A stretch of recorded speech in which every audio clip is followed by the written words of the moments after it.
I think it's incredibly important that there are programs which take tennis into areas in which they either don't exist or where there's very limited access.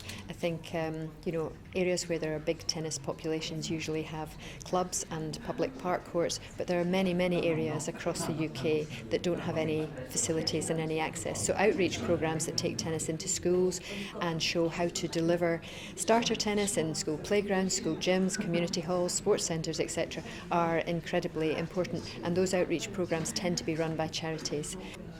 Well, I think what's really remarkable about Emma is that, in June she was sitting her A-levels, and a few weeks later she was, in the last 16 of Wimbledon. So she really kind of burst into the public's consciousness, and then of course she followed that up by qualifying for the US Open and then winning right through to the title, actually without dropping a set. It was quite remarkable for someone who was about 18 and a half. It's never happened before that a qualifier on the women's side has come through and won a Grand Slam title, so it's quite remarkable. So in terms of a shop window for tennis and for women and girls tennis in particular in this country, it's really opened the door for us as a nation to really capitalise on that and use her success and her profile to attract many more women and girls into tennis. I think, at the moment there is a great shop window, I think, with what Emma Raducanu did at the US Open, winning a Grand Slam at age 18 and ensuring that tennis is on the front page and the back pages of every national newspaper, on the TV stations, the radio stations and so forth. So massive profile behind the sport, but also for Cameron Norrie, who won in Indian Wells, probably unexpected as well, in the same way that Emma's success was, and who's catapulted himself up to 15 in the world.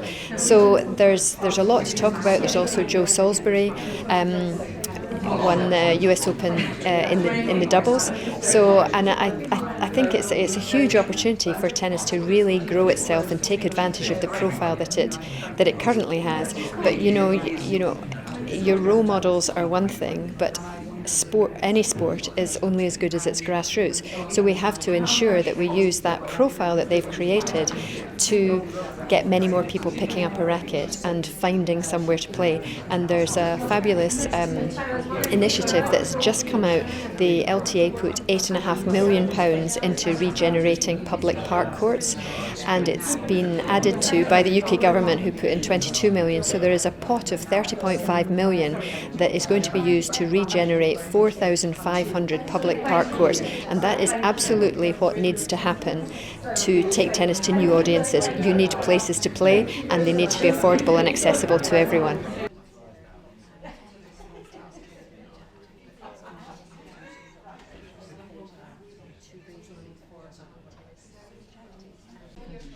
Yes, of course. Right.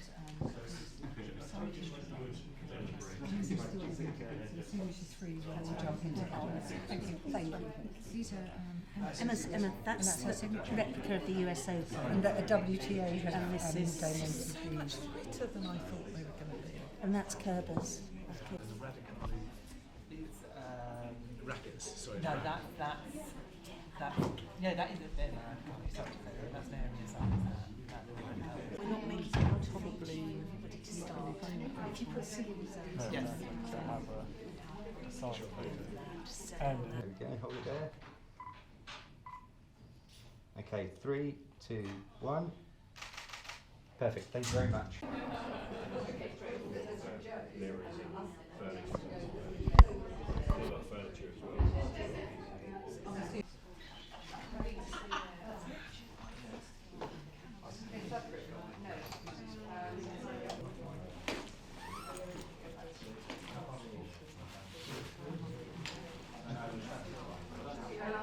Ones. I mean, we had one made for the display, and then we had people ordering them online. So you make them easy to there. If they want them lower, you can.